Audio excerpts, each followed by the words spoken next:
주시는 말씀은 마태복음 14장 22절에서 33절까지의 말씀입니다. 한 절씩 교독하고 마지막 절은 함께 읽도록 하겠습니다. 그 후 예수께서는 곧 제자들을 배에 태워 먼저 건너가게 하시고 무리를 집으로 돌려보내셨습니다. 무리를 보낸 뒤 예수께서 혼자 기도하러 산에 올라가셨다가 날이 저물기까지 거기 혼자 계셨습니다. 제자들이 탄 배는 이미 육지에서 꽤 멀리 떨어져 있었는데 거친 바람으로 파도에 시달리고 있었습니다. 이른 새벽에 예수께서 물 위를 걸어 그들에게 다가가셨습니다. 제자들은 예수께서 물 위로 걸어오시는 것을 보고 깜짝 놀랐습니다. 그들이 두려워하며 유령이다 하고 외쳤습니다. 그러자 예수께서 곧 그들에게 말씀하셨습니다. 안심하라, 나다, 두려워하지 말라. 베드로가 대답했습니다. 주여, 정말로 주이시면 제게 물 위로 걸어오라고 하십시오. 그러자 예수께서 오너라 하고 말씀하셨습니다. 그러자 베드로는 배에서 내려 물 위로 걸어 예수께로 향했습니다. 그러나 베드로는 바람을 보자 겁이 났습니다. 그러자 바로 물속으로 가라앉기 시작했고 베드로가 소리쳤습니다. 주여, 살려주십시오. 예수께서 곧 손을 내밀어 그를 붙잡으며 말씀하셨습니다. 믿음이 적은 사람아, 왜 의심했느냐? 그리고 그들이 함께 배에 오르자 바람이 잔잔해졌습니다. 함께 읽도록 하겠습니다. 그때 배에 있던 사람들이 예수께 경배드리며 말씀합니다. 참으로 하나님의 아들이십니다.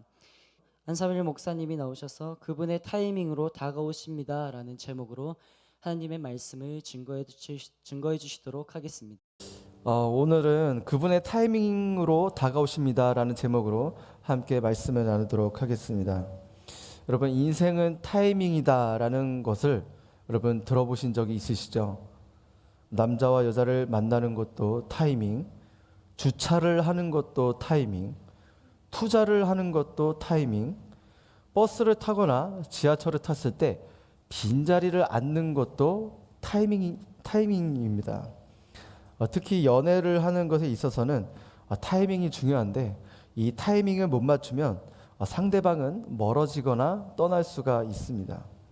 분명 자신의 타이밍은 마음을 열고 다가가고 있는데 상대방이 느끼기엔 너무 이제 늦은 타이밍이라 이게 연애까지 가지 못하고 썸에서 끝나는 경우가 종종 있습니다. 서로 생각하는 속도가 달랐던 것이죠. 이렇게 우리의 삶은 시간이 중요한 순간들이 많은데 신앙에 있어서도 마찬가지입니다. 사람의 타이밍이 있고 하나님의 타이밍이 있습니다. 우리가 생각한 타이밍과 하나님의 타이밍은 다릅니다.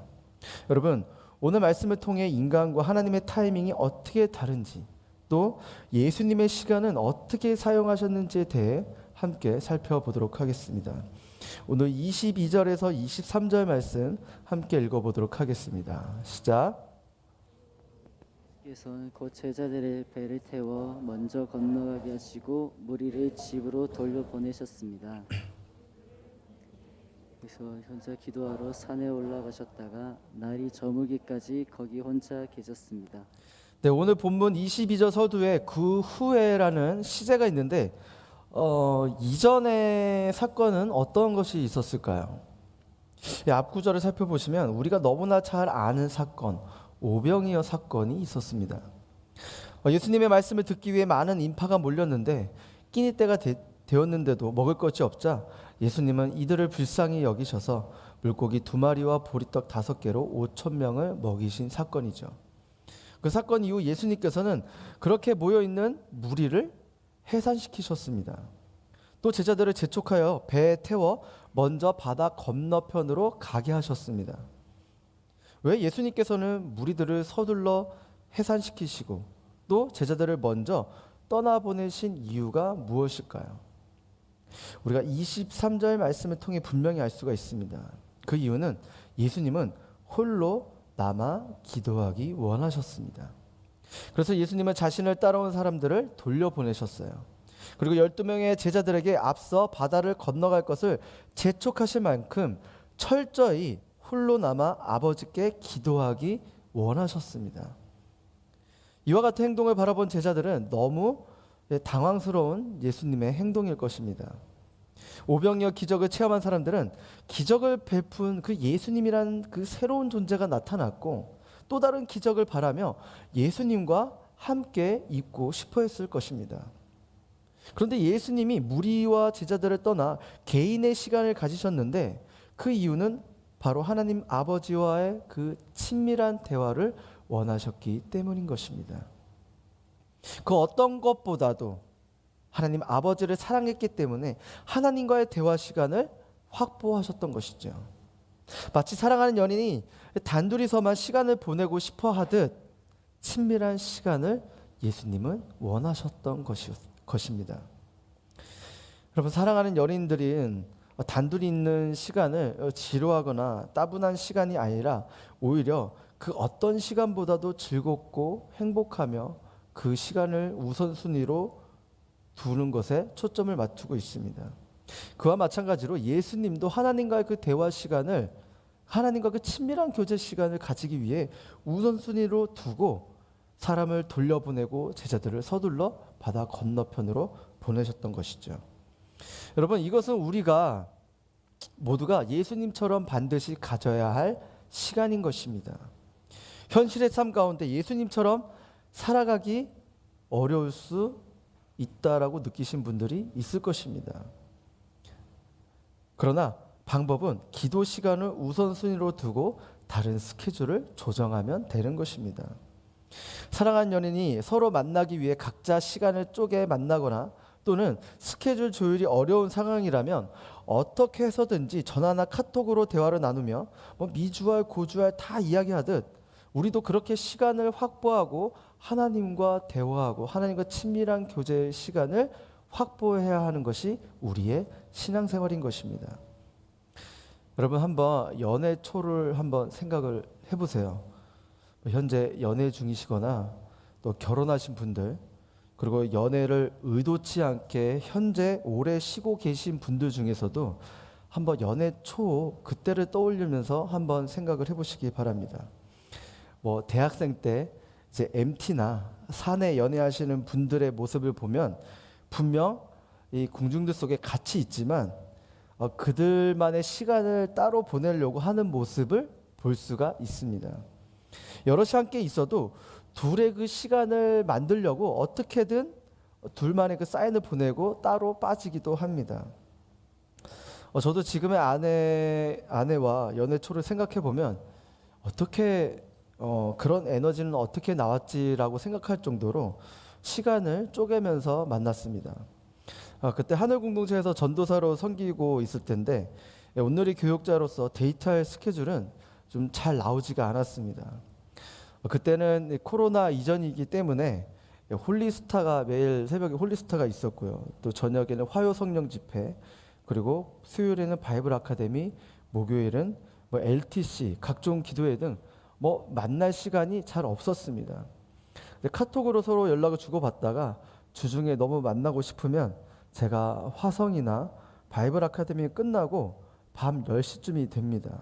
그러면 그때는 제가 차가 없었기 때문에 택시 타고 여자친구 집 앞으로 가서 1시간 정도 만나다가 다시 기숙사로 돌아오기도 했고, 때로는 새벽 홀리스타에 같이 나와서 기도하고 이후 아내가 출근 전까지 짧은 시간을 보내기도 했습니다.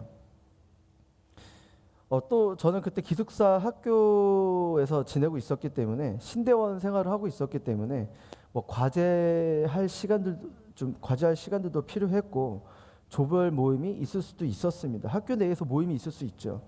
그런데 아내와 만날 수 있는 시간과 그 시간들이 겹치면 어떻게 해서든지 조율해서 여자친구를 만나러 가기도 했습니다. 그만큼 많은 연인들은 자신이 사랑하는 사람과 그 친밀한 시간을 보내기 위해 자신의 시간을 조정하고 또는 시간을 쪼개서 만나러 갈 만큼의 그 둘만의 시간을 확보하기 위해 서로 노력을 합니다. 여러분, 여러분은 현재 하나님과의 그 친밀한 교제를 위해 여러분들 삶 가운데, 일상 가운데 어떻게 스케줄을 조율하고 계신가요? 현실의 삶에 치여 하나님과 친밀한 교제 시간은 뒤로 한 채 아둥바둥하며 살고 계신가요? 분명 우리의 삶은 녹록치 않습니다. 직장인은 회사 일로, 학생과 입시생은 공부로 바쁩니다. 그런데 여러분, 예수님도 바쁘셨습니다. 절대로 한가하지 않으셨습니다. 제자들과 동고동락하면서 계속 붙어 있었어요. 그리고 마을을 두루 다니시면서 복음을 전파하셨고 아프고 병든 자들을 치료해 주시면서 만나러 다니셨습니다. 그리고 그들의 인생과 영혼의 문제를 상담해 주셨어요. 가는 곳곳마다 예수님을 만나기 원하는 사람들이 뭐 한두 명이었겠어요. 계속해서 만나달라고 그러고 내 병을 치유해달라고 그러고 여러 가지 하나님은 계속해서 예수님은 만나달라는 사람이 너무나도 많을 정도로 바쁘셨습니다. 그런데 예수님은 어떻게 하셨냐? 새벽 미명에 일어나셔서 기도하러 가셨고 그리고 그들과 떨어져 홀로 한적한 곳에 가셔서 하나님과의 그 시간을 확보하셨습니다. 사랑하는 여러분, 삶의 우선순위를 다시 한번 재조정하시기를 바랍니다. 하나님과의 시간을 위해서 여러분의 일상을 다시 한번 조율하시기를 바랍니다. 교회를 다니는 많은 사람들이 하나님을 사랑한다고 말은 하고 있지만 하나님보다도 사람들을 더 좋아하고 세상을 더 사랑하고 있기 때문에 하나님과의 친밀한 시간이 그들의 삶의 뒤로 밀려나고 있는 것입니다. 여러분, 심지어 우리가 교회 안에서도 바빠서 기도 시간을 놓칠 때가 있습니다. 교회에서 많은 헌신과 수고를 하고 있어서 믿음이 좋다라고 생각할 수 있지만 간혹 몇 명은 하나님을 사랑하기 때문에 섬기기보다는 사람의 칭찬과 인정을 받기 위해 그렇게 열심히 섬깁니다. 봉사하고 헌신합니다. 그런데 여러분, 그 많은 일들을 섬기면서 교회에서는 칭찬받을 수 있고 인정받을 수 있지만 분명한 건 하나님은 우리의 사역보다도 우리와 각자와 개인의 시간을 더욱더 원하시는 것입니다. 하나님은 언제나 기도하는 자의 편에 서십니다. 생각을 하면 사람이 움직이지만 기도를 하면 하나님께서 움직이십니다. 기도를 하면 하나님의 능력이 나타나기 때문에 우리가 교회 안에서 무엇을 섬기든 기도해야 그 사역 가운데 기름 부으심이 넘치기 때문이죠.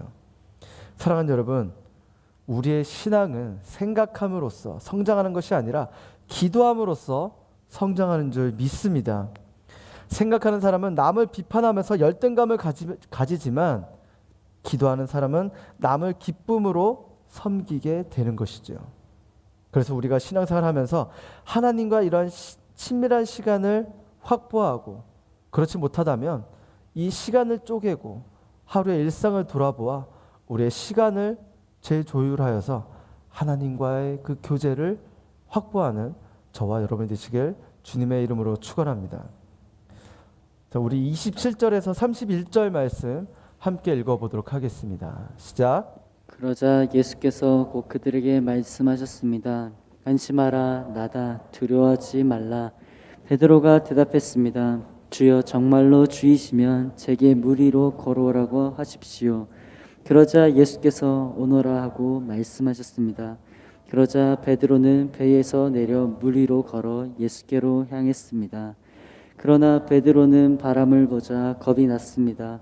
그러자 바로 물속으로 가라앉기 시작했고 베드로가 소리쳤습니다. 주여, 살려주십시오. 예수께서 곧 손을 내밀어 그를 붙잡으시며 말씀하셨습니다. 믿음이 적은 사람아, 왜 의심했느냐? 아멘. 방금 읽은 앞구절 24절에서 26절의 말씀은 스킵했지만 간단히 이야기하면 예수님께서 홀로 시간과 장소를 구별하여 하나님과 그 시간을 보내고 있으니 이 제자들은 이제 예수님을 찾아 떠납니다.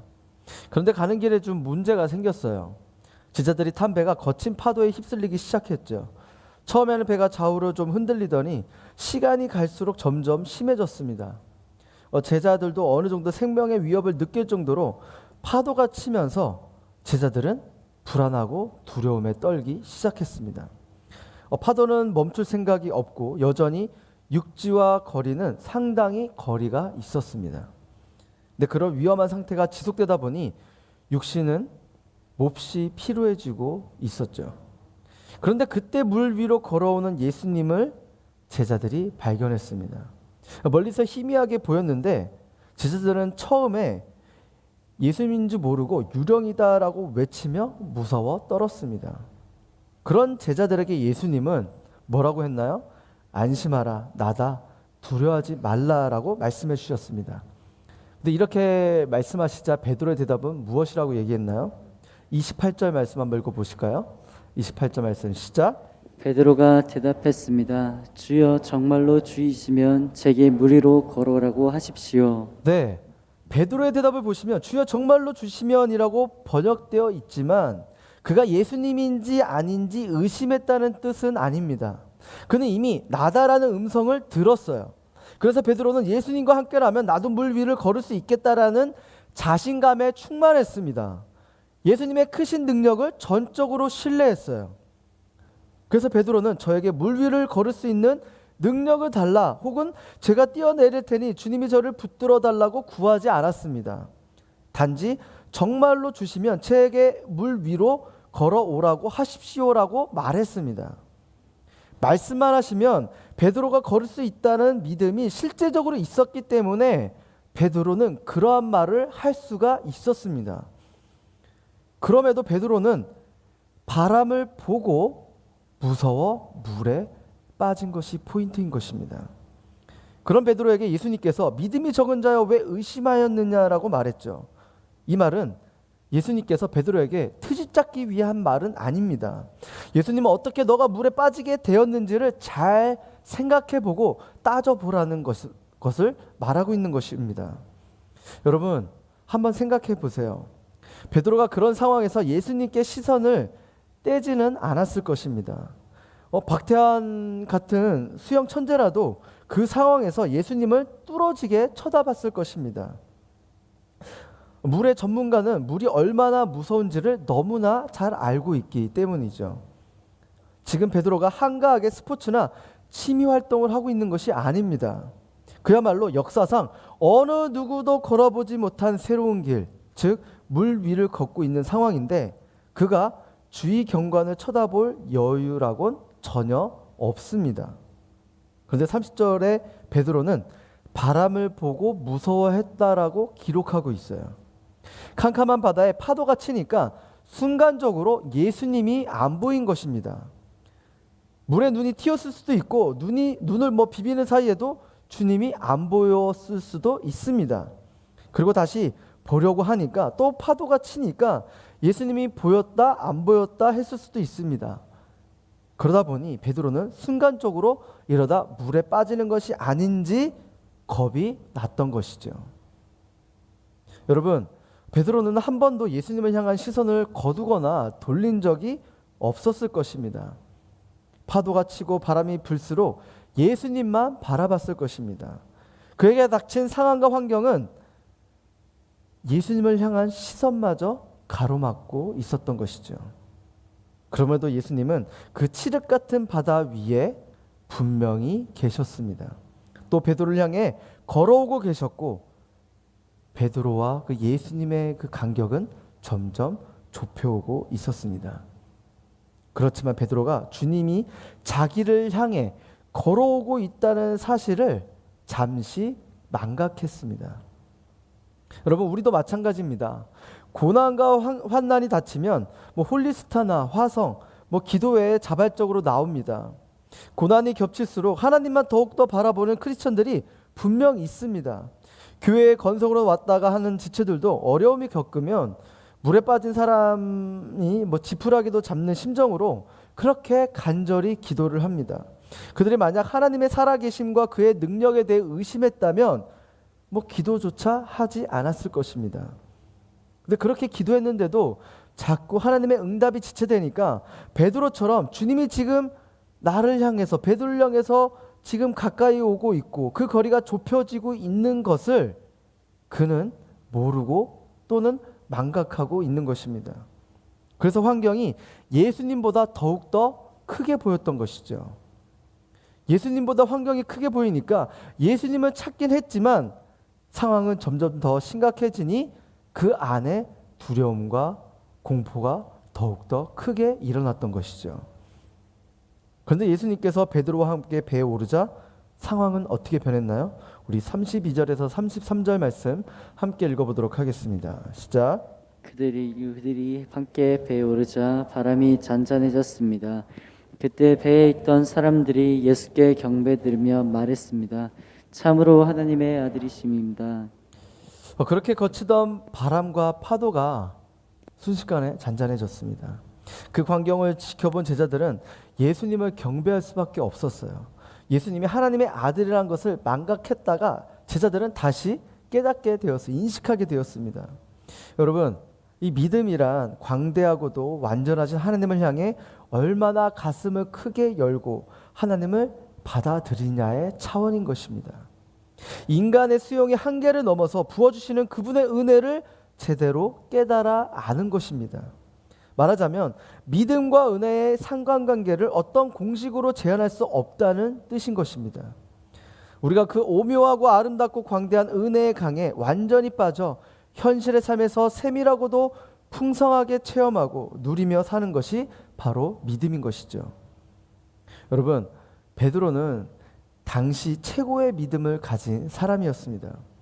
예수님만 믿고 따르는 열정에는 역사상 그 어느 누구도 따라올 자가 없었습니다. 예수님은 지금 그런 베드로를 위해서 해와 달과 바다를 움직이는 그 엄청난 물리적인 법칙을 일시적으로 중지시키셨습니다.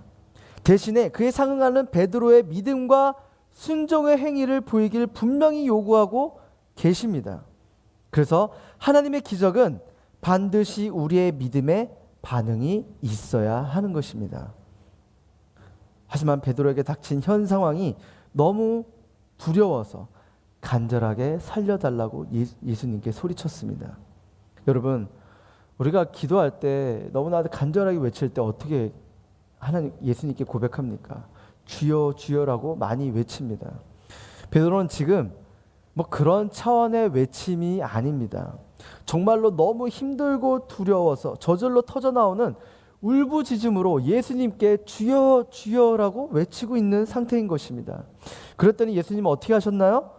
즉시 손을 내밀어 주셨습니다. 여러분, 하나님은 하나님의 타이밍으로 우리에게 다가오십니다. 여러분, 그 사실을 믿으십니까? 그렇게 예수님도 하나님의 속력에 맞게 베드로에게 다가오셨습니다. 우리가 거의 빠질만 하고 죽을만 하면 그때 완전히 죽기 전에 하나님은 우리에게 응답하시고 예수님은 다가오십니다. 이처럼 우리가 살아가면서 베드로처럼 위급할 때 여러분들이 드리는 기도가 있을 것입니다. 그런데 이렇게 위급할 때 드리는 기도는 하나님 입장에서는 어떻게 보실까요? 우리가 시편 50편 15절 말씀은 함께 읽어보도록 하겠습니다. 시작. 고통받을 때 나를 불러라. 내가 너를 건지겠고 내가 나를 영화롭게 할 것이다. 네, 고통받을 때 나를 불러라. 내가 너를 건지겠고. 여기까지는 너무나 당연하고 위로가 되는 말씀입니다. 그 다음에 어떻게 기록되어 있나요? 내가 너를 영화롭게 한다가 아니라 너가 나를 영화롭게 할 것이다 라고 말하고 있습니다. 하나님은 위급할 때만 겨우 기도하는 그런 보잘것없는 믿음이라도 하나님은 아주 기뻐하신다는 뜻을 가지고 있는 것입니다. 하나님은 기도를 했다는 사실만으로 기뻐하시는 것이 아니라 당연히 응답해 주신다는 것을 전제로 하나님은 말씀하고 계신 것입니다. 그렇다고 하나님이 환난을 우리에게 주고 기도하게 하시고 모른 척하고 구해주시는 즉 병 주고 약 주고 하는 분은 아닙니다. 하나님은 진심으로 부르짖으면 건져주신다고 말씀하셨습니다. 사방이 막힌 것 같은 고난을 주시고 침묵하시는 것은 하나님을 더 간절히 찾아서 정확히 알아가게 하라는 뜻을 가지고 있는 것입니다. 아는 만큼 하나님의 사랑을 깨닫고 은혜를 받아 누릴 수 있기에 하나님과의 참 사랑의 관계로 초대한다는 뜻을 가진 것이죠. 여러분, 베드로가 만약 물 위를 실제로 걸었다면 그것은 어떤 의미가 있었을까요? 끝까지 물 위를 걸어서 예수님과 함께 손을 잡고 유유히 배에 올랐으면 베드로는 역사상 최고의 믿음의 사람으로 남는 게 더 좋지 않았을까요? 뭐 그렇게 생각한다면 베드로의 실패가 좀 아쉽게 느껴지기도 합니다. 그러나 만약 그렇게 진행됐다면 인간의 믿음조차 산산조각 났을 때 즉시 달려와 구해주시는 예수님의 은혜는 아마 실종됐을 것입니다. 그래서 이 사건은 자세히 살펴보면 처음부터 끝까지 예수님께서 주도하셨습니다. 다시 말하자면 예수님이 베드로를 물에 빠뜨렸다고 할 수 있습니다. 어쩌면 베드로에게 동료 제자들 앞에서 자신을 높이려는 영웅 심리가 있었는지도 모릅니다. 예수님은 그것까지 꿰뚫어 보시고 그래서 그가 완전히 빠지기 전에 손을 내밀었다는 사실이 우리에게는 진정한 은혜가 아닐 수가 없습니다. 이제 2돌 된 제 아들이 이제 막 걷기 시작하는데요. 막 걷는 게 아니라 이제는 여기저기 막 싸돌아다닙니다. 그래서 이제 얼마 전에 바닷가를 데리고 가서 간 적이 있었는데요. 지금은 세상 모든 것이 다 호기심과 궁금증으로 차 있어서 겁도 없이 뭐 만지고 뛰어들고 막 다가갑니다. 그래서 모래사장에 바닷가에 가서 마음껏 뛰어놀게 하려고 풀어놨는데 처음에는 이제 모래에 관심을 가지면서 이제 두 손을 잡고 막 이렇게 흔들었습니다. 두 손에 작은 모래들이 이제 잡히니까 신기해하면서도 이제 놀다가 이렇게 땅을 보면서 모래만 잡고 막 놀다가 앞을 보니까 물이 있는 것이에요. 그래서 저희 아들은 워낙 물을 좋아해서 매일 씻길 때 욕조에 이제 담가 두면 아주 그 탱탱하고 뽀얀 그 피부가 물에 뿌를 정도로 시간 가는 줄 모르고 계속해서 이제 놀 정도로 물을 너무나도 좋아합니다. 그렇게 물을 좋아하는 아들은 이제 눈앞에 물이 그렇게 많이 펼쳐져 보이니까 어떻게 했냐면 직진하기 시작했습니다. 모래사장을 아마 걸어보시면 아시겠지만 성인도 계속해서 걷는 건 좀 힘듭니다. 그래서 제 아들도 걷기가 힘들었는지 조금 이제 걷다가 갑자기 땅에 엎드리기 시작했습니다. 그러고 나서 포복으로 기어서 바다를 향해 가는데 그 모습은 마치 모래사장에서 알을 깨고 바다로 들어가는 무슨 거북이, 그러니까 새끼 거북이가 바다를 향해 가는 것처럼 제 눈에는 그렇게 보였습니다. 포복으로 열심히 바다를 향해 가고 있었어요. 그런데 물의 위험성을 아직 잘 모르기 때문에 그가 바다에 빠질만 하면 달려가서 구해주고 또 여기 한참 모래사장에 갖다 놓으면 또 기어가서 바다에 빠질만 하면 저는 달려가서 구해줬습니다. 이와 마찬가지로 하나님도 하나님의 타이밍에서 우리를 건져주십니다. 여러분, 우리가 위급할 때만 겨우 기도하는 우리의 연약한 모습도 하나님이 영화롭게 여기는 진짜 이유가 따로 있습니다. 넌 크리스천들은 자연의 물리적인 법칙 외에는 인정하지를 않아요. 자연의 삶과 인생은 오직 그 법칙들에 의해서만 좌지우지 된다고 믿고 살아갑니다. 기적은 당연히 믿지도 않고 기도도 하고 있지 않습니다. 그들이 생각하기에 크리스천들이 기도 응답받는 것은 단순히 우연의 일치라고 생각을 합니다. 그러나 그들이 모르는 사실이 하나 있는데 우연의 일치는 기도할 때 훨씬 더 자주 많이 일어난다는 것입니다. 여러분 아멘입니까? 세상 사람들이 말하는 우연의 일치, 기적이라고 말하는 일이 우리가 기도하면 자주 생기고 자주 생기다 보니까 이것이 우리에게는 상식이 되는 것이죠. 반면에 우리가 환난이 닥쳐야 겨우 기도를 해도 그 기도는 의미가 있습니다. 자신의 계획과 지혜만 믿고 행동했다가 남은 것은 실패와 좌절과 상처와 고난뿐이었다는 고백인 것이죠. 그래서 자기가 할 수 있는 일은 아무것도 없구나라는 것을 그때서야 비로소 깨닫게 되는 것입니다.